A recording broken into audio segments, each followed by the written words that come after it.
A racist white woman throws her drink in a black waiter's face. She is shocked when the black man gets his revenge. The clinking of glasses and the soft murmur of conversations floated through the restaurant as Nathan Collins adjusted his tie in the staff area, taking a final, steadying breath. The upscale crowd tonight seemed even livelier than usual, and he could feel the weight of dozens of expectant eyes sizing up his every move. Tonight would be no different. He knew the routine by heart. Serve with a smile, keep calm, keep moving. When he approached the table in the corner, his usual polished expression slipped ever so slightly. Seated there was a woman he'd been warned about. Rebecca Hastings was a regular, a high-powered executive type in her early 40s, dressed immaculately and glancing at her phone with an air of visible impatience. She didn't look up as he approached, as if he wasn't there at all. "Good evening, ma'am," Nathan greeted, keeping his tone as smooth as ever. "Can I start you off with some sparkling or still water?" Rebecca's eyes barely flickered in his direction. She sighed, a loud, dramatic sound that seemed intended for everyone nearby to hear. "Sparkling, I suppose. And hurry. My time is valuable." Nathan felt his jaw tighten just slightly but kept his expression neutral. He'd handled worse. "Right away," he said, nodding politely and heading to the bar. Behind him, he caught a murmur from Rebecca's table, her voice low but pointed. "I can't believe they've hired someone like him here. This place used to have standards." The comment hit harder than Nathan cared to admit. His grip on the water bottle tightened momentarily before he took another breath,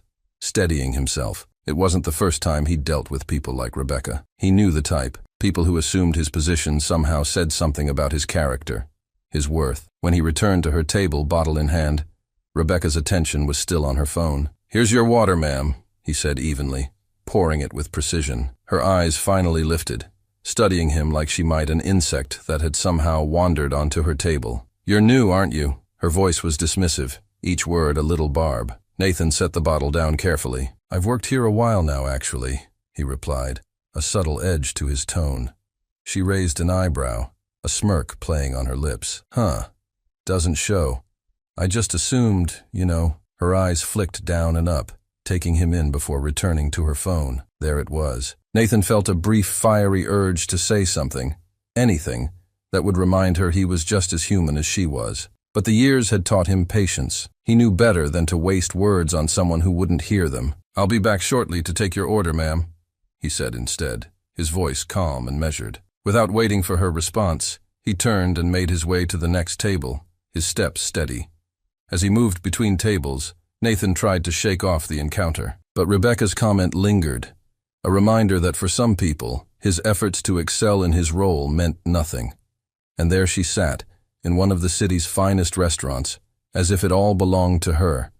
At least for now, he would remain professional. He'd keep serving with a smile, just like he'd done every day before. But he couldn't help the thought that someday, people like Rebecca would get a little reminder that not everything in life would bend to their privilege. Nathan continued his rounds, his focus steady as he moved from table to table, putting his encounter with Rebecca behind him as best as he could. Each polite exchange, each genuine smile from other patrons, served as a reminder of why he loved his job despite moments like these. But as he approached Rebecca's table once more, he felt a prickling sense of unease. Rebecca sat with her arms crossed, her gaze hard and impatient as she watched him approach. "Well, it's about time," she said, her voice edged with irritation. "I've been sitting here waiting for a simple drink order like this place has all day." "Apologies for the wait, ma'am," Nathan replied evenly, setting the glass down in front of her.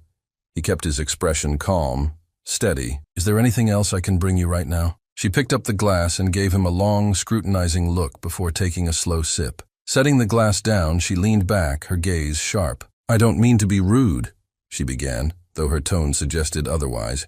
"But I can't help but notice how the standards here have shifted recently. You know, back in the day, this restaurant wouldn't have needed a diversity quota to fill its staff." Nathan's expression didn't falter, but he felt the sting of her words, sharp and deliberate. "Ma'am, I assure you everyone here is hired for their qualifications. Is that right?" She smirked as if amused. "Look, I'm just saying it's obvious what they're doing.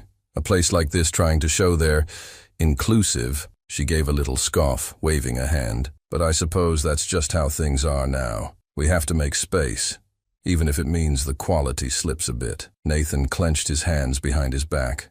the tension building as he fought to keep his face composed. "I'm here to make sure your experience is as good as it can be, ma'am. If there's anything specific you'd like, I'll be happy to get it." Rebecca's eyes narrowed, as if daring him to break.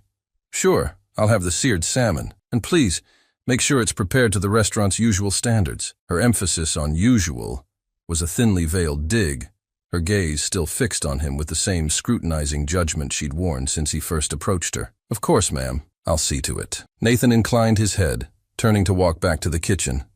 But as he did, her voice followed him, loud enough to turn heads nearby. "It's really a shame how much standards have slipped, but I suppose these days we have to make everyone feel welcome. No matter what." He felt the weight of her words pressing down, each one a deliberate cut meant to diminish him. He held his head high as he passed other tables, pushing down the frustration building in his chest. He'd faced this kind of prejudice before, and he knew how to handle it. But tonight, the sense of injustice lingered, her words leaving a bitter aftertaste. Returning to the kitchen, he relayed the order to the chef with a steady voice, but the anger simmered under his calm exterior, each of her pointed insults striking deeper than the last. Nathan's patience was thin as a thread as he moved between tables, his usual calm battered by the relentless wave of insults from Rebecca's table. Every sharp word, every contemptuous look, and especially her insinuation about him being a diversity hire, burned in his mind, each one a barb that cut deeper. He was used to rude customers, but her complete brazen disrespect had made this evening unlike any other. Across the room he saw her raise her hand again, waving him down with an exaggerated motion and tapping her empty glass against the table as if to further humiliate him. Taking a deep breath, Nathan approached, forcing his tone to stay even. "Ma'am, would you like a refill?" he asked, his voice clipped but calm. Rebecca didn't answer immediately, just looked him over with that smug, disdainful smirk. "Well, you finally decided to show up," she sneered. "And here I was starting to think service standards just didn't matter to you people." Nathan felt a flicker of anger, but he forced himself to nod. "I apologize for the wait," he replied tersely. "I'll bring your drink right away." "Oh, I'm sure you will," she said, voice loud enough for everyone nearby to hear. "They probably only keep you around because you make the place look inclusive and right. After all, they wouldn't want to appear biased." Nathan felt the last of his patience slip away, the fire in his chest rising to a breaking point. He squared his shoulders, meeting her gaze directly. "Ma'am, I earned my place here, just like anyone else." Rebecca let out a harsh laugh, the sound sharp and cold. "Earned it? Let's not kid ourselves. You're nothing more than a token. They needed someone to fill a quota, and you were convenient. You should be grateful they even let you in here." He took a small step forward, his voice low but pointed. "Respect is a two-way street, ma'am. If you want it, try showing a little of it first." Rebecca's face twisted in rage, and before he could react, she grabbed her glass and threw the remaining water directly at him. The icy liquid splashed across his face and shirt, soaking him instantly. Gasps filled the room as the other patrons turned to watch the scene unfold, their expressions ranging from shock to quiet outrage. For a moment, Nathan stood there dripping, his eyes locked on Rebecca's smug, triumphant expression. But instead of retreating, he felt his own anger spill over, no longer containable. "Oh, don't worry, ma'am," he said, his voice laced with sarcasm. "I'll get you that refill. Maybe I'll even rush a little, since I wouldn't want to waste any more of your precious time." Her mouth dropped open, stunned, but she quickly regained her composure, her face contorting with fury. "Excuse me? Who do you think you're talking to?" "Someone who thinks they're owed respect without showing any in return," he shot back, his tone unyielding. "Someone who believes money lets them treat others like trash." Rebecca's face turned red, her voice trembling with rage. "How dare you speak to me like that? You're just an entitled little server who has no idea who he's dealing with." "Oh, I know exactly who I'm dealing with," Nathan said coldly. "And I think everyone here does too." Rebecca's eyes blazed as she opened her mouth, but before she could respond, James, the restaurant manager, approached, his expression firm as he looked between them. "Is there a problem here?" he asked, his voice steady but with a clear note of authority. Rebecca turned to him instantly, latching onto his presence as her chance to regain control. "Yes, there's a problem. This server was rude, and I demand that he be fired immediately. I won't be insulted by some quota filler." James's gaze shifted from Nathan, soaked from the thrown water, to Rebecca, whose face was twisted with anger. He took a measured breath, his voice calm but firm. "Ma'am, we have a strict policy against abusive behavior toward our staff. I'm going to have to ask you to leave." Her eyes widened in shock, her mouth hanging open in disbelief. "You're asking me to leave? I am a paying customer." "Yes, ma'am," James replied, his tone resolute. "This is your final warning. We're happy to refund your meal, but I need you to leave the restaurant." Rebecca shook her head, her rage intensifying as she crossed her arms. "No," she said, her voice sharp. "I am not going anywhere until this man is fired. I will not be thrown out like some nobody." James sighed, nodding to the hostess to summon security. "Ma'am, if you refuse to leave, we'll have to call security." Rebecca's face twisted further, her eyes wild with fury as she realized her defiance was only drawing more attention from the surrounding tables. "Call them," she spat. "Let everyone see how this place treats its best clients. I know people in this city, important people." James simply waited, his gaze unwavering. Security arrived within moments, standing politely but firmly near the door, making it clear she was no longer welcome. Realizing she had no choice, Rebecca snatched up her coat and bag, her mouth set in a rigid, furious line as she prepared to leave. But as she stormed toward the exit, she turned back one last time, glaring directly at Nathan. "This is why you people don't belong here," she sneered, her voice dripping with venom. "No sense of respect, no class, nothing but entitlement. You'll never be anything but help, no matter where they let you in." The room was silent, every patron staring in stunned disbelief. Nathan felt the weight of her words, the ugliness and bile, but he stood tall, unflinching. He met her gaze, his voice steady. "And yet, here I am, still standing." Rebecca let out a furious huff, then spun on her heel and stormed out, the door swinging shut behind her with a final satisfying thud. The restaurant remained quiet, the gravity of her words lingering heavily in the air. Several patrons looked at Nathan, some offering sympathetic nods, a few whispering words of support. For the first time that evening, he felt a sense of victory. Whatever power she thought she had, it had crumbled as soon as she revealed who she really was. James put a hand on Nathan's shoulder, his expression sympathetic. "You handled that well.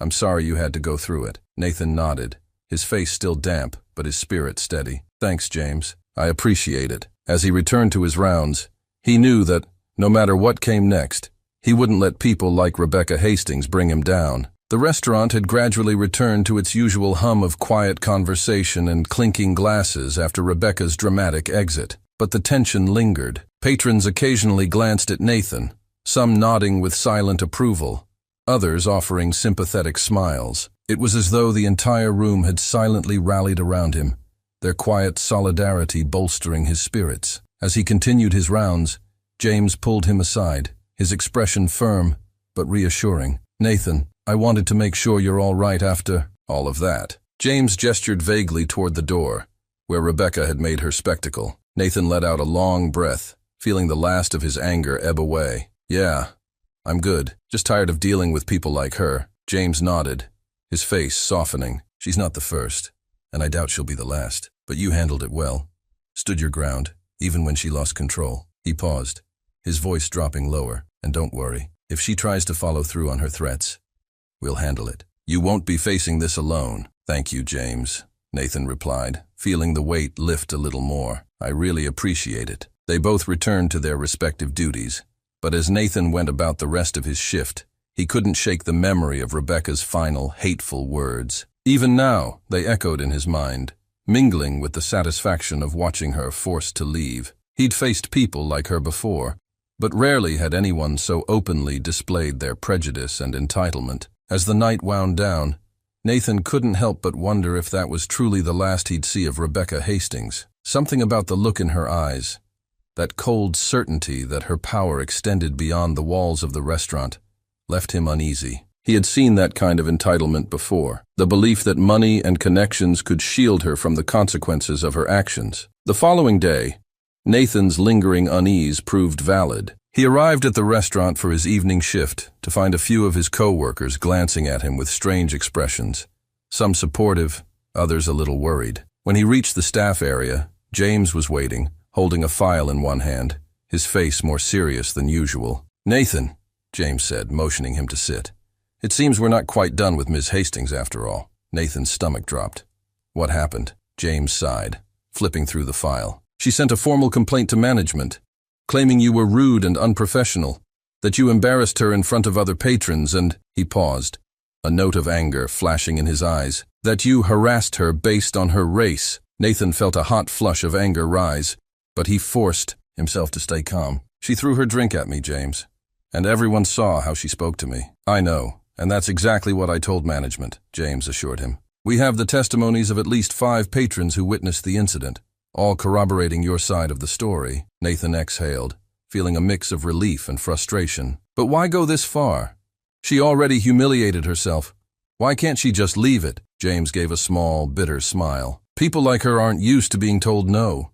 She expects everyone to bow down to her demands, and when they don't, she lashes out. But don't worry, management's on our side. They know what kind of person she is. They've seen complaints like hers before.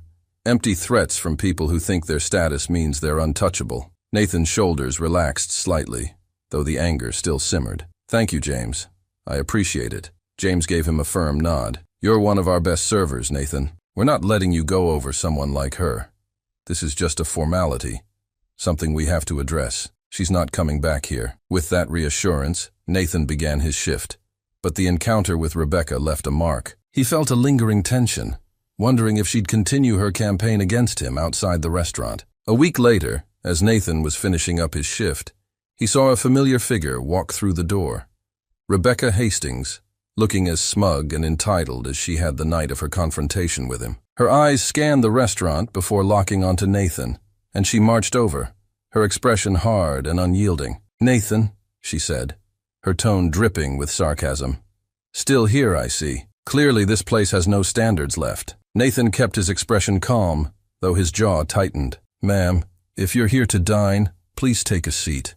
Otherwise, I'll have to ask you to leave. Rebecca let out a laugh, loud and mocking. You think you're in a position to ask me to leave?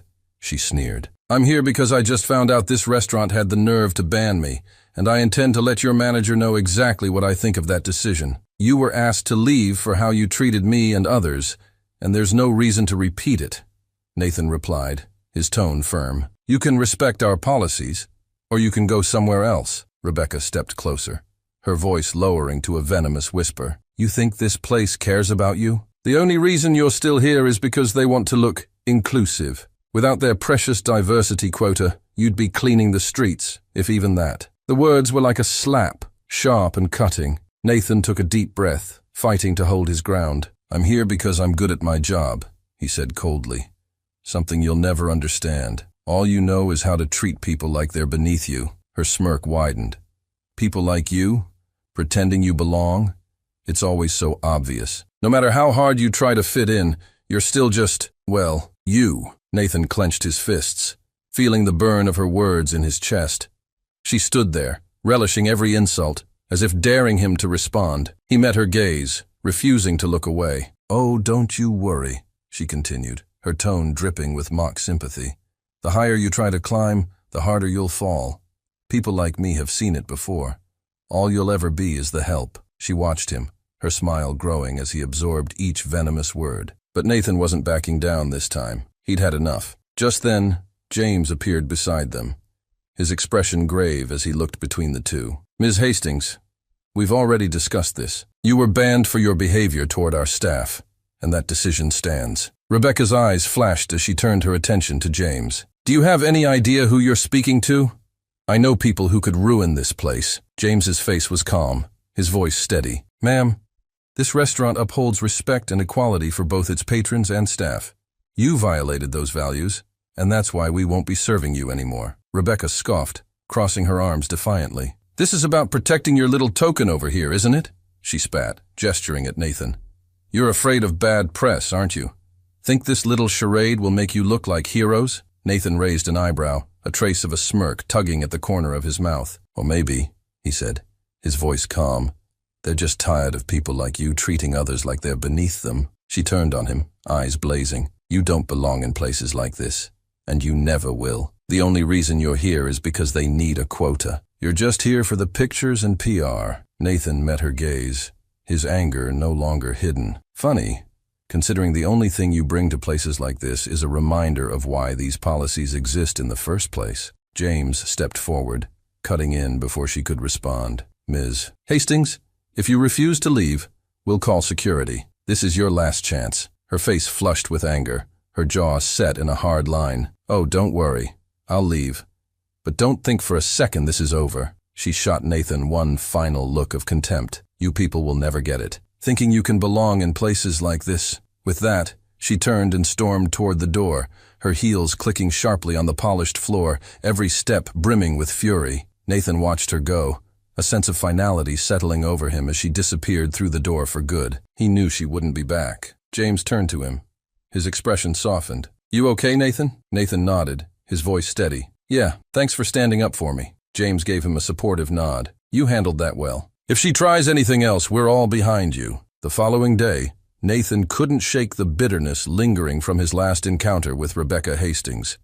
Her sneering words echoed in his mind, each insult sharper than the last. The more he thought about it, the more he knew he couldn't just let it slide. People like her walked around untouchable, shielded by their status and entitlement, thinking they could treat others however they pleased. But enough was enough. Later that evening, as Nathan wrapped up his shift, James approached him with a curious expression. Nathan, I just got an unusual call, James said. It's from HR at Rebecca Hastings' company. They're asking if you'd come in to share your account of what happened last week. Nathan's eyebrows rose in surprise. Her company actually reached out? James nodded. Apparently someone tipped them off. Could have been a customer who witnessed it. They're investigating her behavior and want a full account from you. A surge of satisfaction stirred in Nathan. This was a rare chance to make her accountable. I'll do it. And if they want proof, I can even bring security footage from the restaurant. The following day, Nathan arrived at the consulting firm's office building, a sleek, intimidating tower of glass and steel. The receptionist led him to a conference room where a woman greeted him with a firm handshake. Mr. Collins, thank you for coming in, she said, introducing herself as Pauline Miller, the head of HR. She gestured for him to sit. We've received some concerning reports about Ms. Hastings' behavior, and we're here to understand exactly what happened. Nathan nodded, appreciating her professionalism. I'm happy to explain. I also have security footage from the restaurant that shows what took place. Excellent, Pauline replied, her voice measured. We want to ensure we have all perspectives. Please know we're committed to handling this fairly. Just as Nathan started explaining, the door opened abruptly, and in strode Rebecca Hastings herself, her expression darkening the moment she saw him. She took the seat opposite him with a smug, hostile glance. Oh, you've got to be kidding me, she muttered. So this is what it's come to, dragging me here over this nonsense. Pauline raised a hand, her voice calm but firm. Ms. Hastings, please remember this is a professional inquiry. We'll need you to remain civil as we proceed. Rebecca scoffed, crossing her arms. Professional?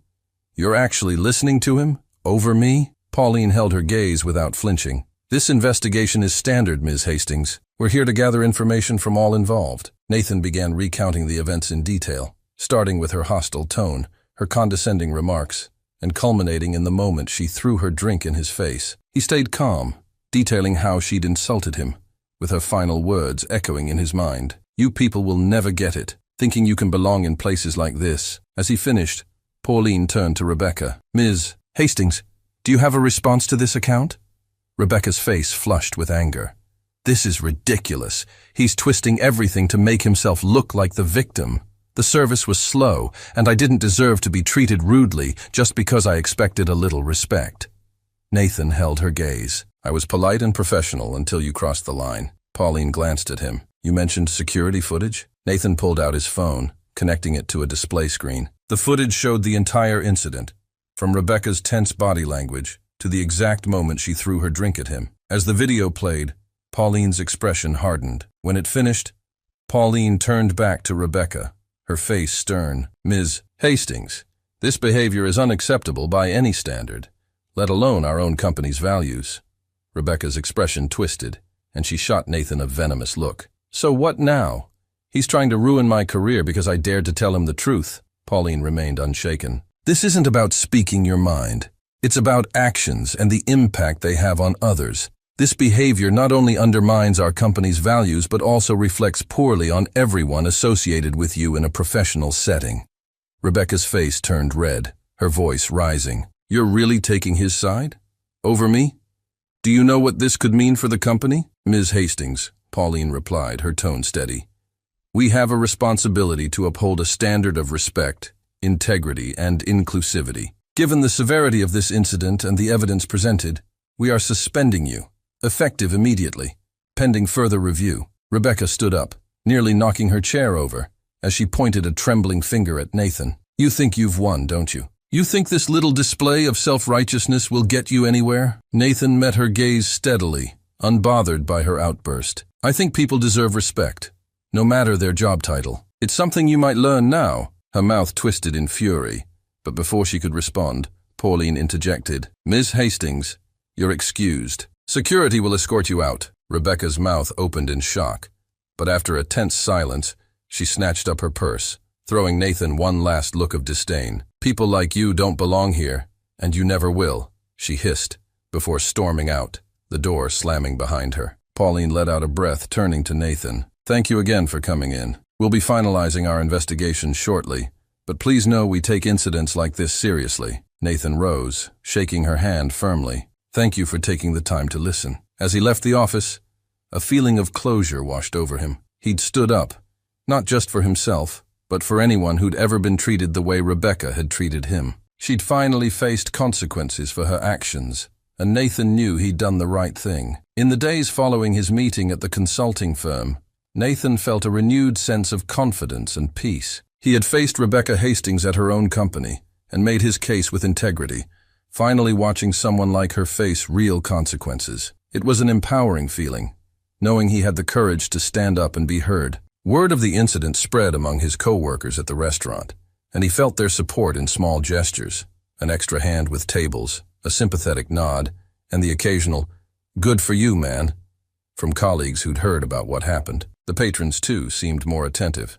some even sharing stories of standing up against prejudice or offering quiet thanks for speaking out. As he continued through his shifts, Nathan was grateful for the sense of solidarity around him. He saw how much his actions had resonated with others, giving them permission to confront their own injustices and to believe that accountability was possible. One evening, as the dinner rush began to slow, James approached him with a curious smile. "Nathan, there's someone here who wants to speak with you," he said, nodding toward the hostess stand. Nathan turned to see Pauline Miller from the consulting firm standing there, looking around the restaurant with a warm smile as she spotted him. Surprised but intrigued, he made his way over to greet her. "Ms. Miller," he said, extending his hand. "Good to see you." "Please call me Pauline," she replied, shaking his hand firmly. "I wanted to stop by to thank you in person and to let you know how things ended with Ms. Hastings. She won't be returning to our company." Nathan let out a breath he hadn't realized he'd been holding. "I appreciate you telling me that. I wasn't sure if anything would come of it, but I'm glad her actions finally caught up with her." Pauline nodded, her expression sincere. "What you did took courage, Nathan. Many people would have looked the other way or stayed silent. But by speaking up, you reminded all of us that values mean nothing if they aren't backed by action." She paused, glancing around the restaurant. "Your team and your manager spoke very highly of you. It's clear you're respected here, and I can see why." Nathan felt a swell of gratitude and pride. "Thank you, Pauline. It means a lot to hear that. And it's nice to know people care about integrity as much as they say they do." Pauline smiled warmly. "Well, if you ever decide you're interested in a career shift, I'd be more than happy to arrange an interview for you.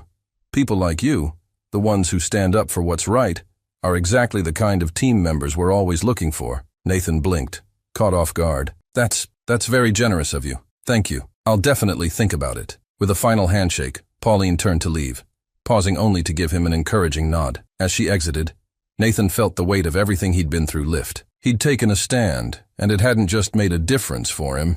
It had resonated with others, creating ripples he hadn't even expected. Over the next few weeks, things settled back into a familiar rhythm, but Nathan felt a stronger sense of purpose than he had before. He'd learned that respect wasn't something you could expect to receive passively. It was something you had to stand up for, even in the face of intimidation and prejudice. One evening, as he was closing up, James clapped him on the shoulder. "Proud of you, Nathan," he said, a hint of pride in his voice. "You handled everything with integrity. And now you're a legend around here." Nathan laughed, feeling lighter than he had in weeks. "Thanks, James. I just hope it'll make a difference. Maybe help someone else see they don't have to put up with people like her. You already have, trust me. James grinned. Now let's get out of here. Time to celebrate a job well done. As they finished closing the restaurant, Nathan felt a renewed sense of belonging, not just at his job, but in the world around him.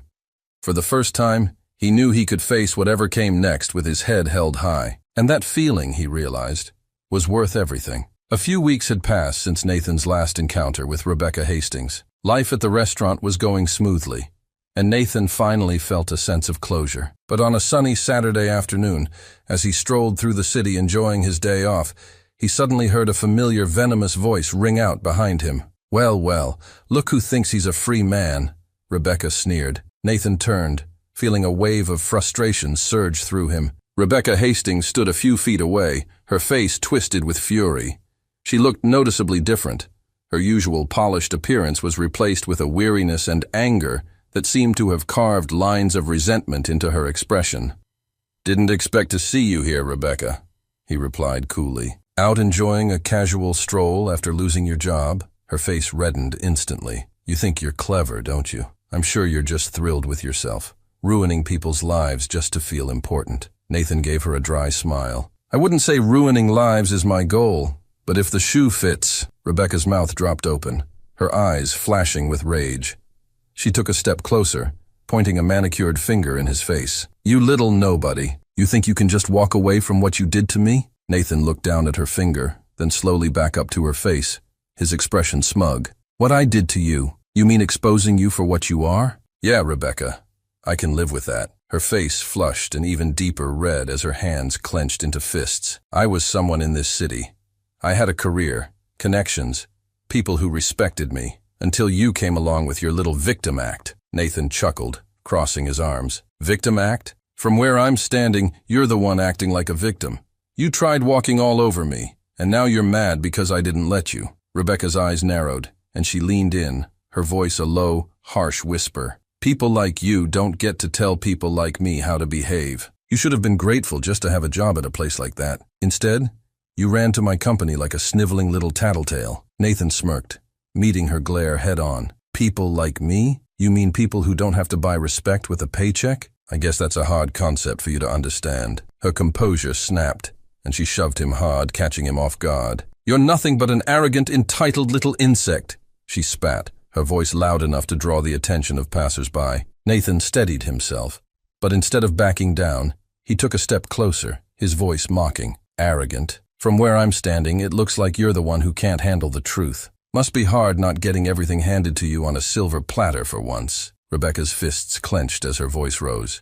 "Don't you dare talk to me like that, you pathetic little servant. That's all you are. A servant who got too big for his britches. You were lucky to be around people like me." Nathan raised an eyebrow, his voice laced with sarcasm. "Oh, sure.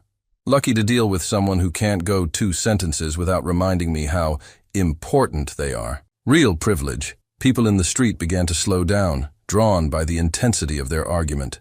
Some took out their phones, recording as Rebecca's face turned redder by the second. Her breathing labored with fury. "You ruined my career!" she yelled, her voice cracking as she gestured wildly. "Do you even understand what you've taken from me? You think you're some kind of hero. All you are is a smug, self-important pest who got lucky once." Nathan let out a small, mocking laugh, crossing his arms as he looked at her with a condescending smirk. "If you'd treated people with an ounce of decency, Rebecca, you'd still have your career. But I guess respect is a foreign concept to you." Her face twisted with rage, and without warning, she slapped him hard across the face. The sharp sting burned across his cheek, but he only smiled back, feeling a sense of satisfaction at her loss of control. "Oh, did I touch a nerve?" he said smugly. Poor little Rebecca, finally getting a taste of her own medicine. Rebecca's entire body seemed to tremble with rage, her fists clenched so tight her knuckles turned white. "You have no idea who you're dealing with. You arrogant little..." "Oh, I think I know exactly who I'm dealing with," Nathan interrupted, his tone mocking.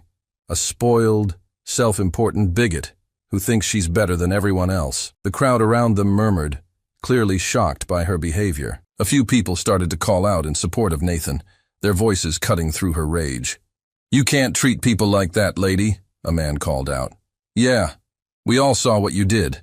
added a woman, phone in hand as she filmed. Rebecca's eyes darted to the crowd, and a flicker of panic crossed her face before she turned back to Nathan, her voice growing louder and more desperate. "This isn't over. People like me don't let people like you get away with this. You're trash. Nothing but a low-class, entitled little nobody who thinks he can play with the big leagues." Nathan shrugged, his expression unbothered. "Well, this nobody seems to be the one coming out on top, don't you think?" With that final dig, she completely lost control. She lunged at him, shoving him hard in the chest, her nails scratching at his shirt as she snarled, "You're nothing! Do you hear me? Nothing!" Nathan stepped back, catching his balance, his voice calm and unshaken. "You're just showing everyone who you really are, Rebecca. Keep going. You're doing my job for me." Just then, 2 police officers pushed through the crowd, drawn by the shouting. The taller officer stepped between them, looking from Rebecca's twisted, furious face to Nathan's calm demeanor. "What's going on here?" the officer asked, his voice authoritative. Rebecca turned on the officer, her voice shrill and frantic. "He's harassing me, following me around, trying to ruin my life." The officer glanced at Nathan, who raised his hands in a relaxed, casual gesture. "Officer, I was walking down the street when she approached me and started this whole thing. There are plenty of witnesses who saw her shove me and slap me." Several people in the crowd nodded, some speaking up. "She's the one who's been yelling," one woman called out. "She slapped him first," another added, showing her phone screen, recording the incident. The officer looked back at Rebecca, his expression hardening. "Ma'am, is that true? Did you hit this man?" Rebecca's face flushed with panic, her voice rising defensively. He's lying. I was defending myself. He's been stalking me." The second officer, who had been watching the videos on bystanders' phones, shook his head. "Ma'am, we've got more than enough evidence here that you were the aggressor." Rebecca's face twisted with fury as she looked back at Nathan, her voice dropping to a harsh, venomous whisper. "You think you've won, don't you? You're just trash. Nothing but an insignificant pest who thinks he deserves to be around people like me." Nathan let out a chuckle, shrugging. "If that's what you need to tell yourself, Rebecca. But I think the only one here acting like trash is you." The officer stepped forward, pulling out a pair of handcuffs. "Ma'am, we're placing you under arrest for assault and disturbing the peace." Rebecca's mouth dropped open, her voice desperate. "You're arresting me? For him?" The officer didn't waver. "Yes, ma'am. Now please turn around and put your hands behind your back." As the officer moved to cuff her, Rebecca's voice turned shrill. "You can't do this. I'm the victim here. He's the one who's been harassing me." But the crowd's murmurs and the phone cameras told a different story, and her pleas fell on deaf ears. The officers led her toward their patrol car, her protests fading as the crowd watched her go. Nathan stood there for a moment, letting out a long, calming breath. A few people approached him, offering pats on the shoulder and supportive words. "Good for you, man. She deserved that," one woman said, giving him a nod of approval. "Can't believe someone would act like that," another added, shaking his head. Nathan smiled, feeling a sense of peace settle over him as he thanked them. Rebecca Hastings had finally lost her last shred of control, her actions laid bare for everyone to see. And as he walked away from the scene, he felt a deep sense of closure. She'd been forced to face the consequences of her actions, and he knew he'd finally put her, and her toxic influence, behind him. Later that evening, Nathan returned home, shutting the door behind him and letting out a long breath. The events of the day swirled in his mind. Rebecca's angry tirade, her venomous insults, the way her self-control unraveled in front of the crowd, and finally, her arrest. It had been a whirlwind of emotions, but now, alone in the quiet of his apartment, he felt a sense of calm wash over him. He dropped his keys on the table and sank into his couch, leaning back and closing his eyes. A faint smile tugged at his lips as he replayed her final words, bitter, hateful, but ultimately powerless. He'd faced her down, stood his ground, and emerged with his dignity intact. All the years he'd spent swallowing his pride, letting comments slide, keeping his head down in the face of entitlement and prejudice. It was as though all of it had culminated in this one moment, giving him a chance to say, enough. As he sat there, he reflected on how much he'd grown from the experience. There was a time when he might have questioned himself, might have let someone like Rebecca Hastings make him feel small or inadequate. But now he realized that he was no longer that person. He'd chosen to stand up, not just for himself, But for anyone who'd ever felt overlooked, belittled, or diminished, he thought back to the people who had supported him, his co-workers who rallied around him, his manager James who had his back, and even the strangers who'd witnessed the confrontation and didn't hesitate to speak up. It was heartening to realize he wasn't alone in his fight for respect and fairness. For so long he'd carried the weight of silence, thinking it was better to avoid conflict, to stay invisible. But this experience had shown him the power of speaking out and the solidarity it could bring. Nathan got up, walked to his window and looked out over the city. The lights twinkled against the evening sky, and he took in the quiet beauty of it. There was something poetic, he thought, in standing here, finally feeling free of her shadow. The whole ordeal had brought him a kind of closure he hadn't known he needed, a validation that people like Rebecca didn't hold all the cards, that arrogance and entitlement could, in fact, be challenged. A faint sense of satisfaction settled within him. He didn't regret a single thing he'd done. If anything, he was grateful for the opportunity to find his voice. He thought of Rebecca, and instead of anger or bitterness, he felt a sense of pity. For all her wealth, status, and connections, she was a person trapped by her own arrogance, unable to see beyond her privilege. She'd learned nothing, and in her refusal to change, she'd lost everything that had once made her feel powerful. In that moment, Nathan realized something important. She no longer had any hold on him. Her power over him had been an illusion, one that shattered the moment he'd chosen to step forward and say, "No more." He smiled, finally feeling the weight lift completely. He'd won, not by retaliating with the same hatred she'd shown, but by standing his ground and letting her actions speak for themselves. People had seen the truth, and he hadn't needed to do anything but be himself, a person who demanded respect, not through titles or status, but by simply being true to his own values. Taking one last look at the city lights, he turned away from the window, feeling at peace. As he prepared for bed, he knew he'd carry this newfound confidence with him, not just at work, but in every part of his life. He'd finally come into his own, and nothing, no one, could take that from him now. With a quiet, contented sigh, Nathan lay down, closed his eyes, and let the calm of the evening wash over him. Whatever tomorrow held, he knew he was ready.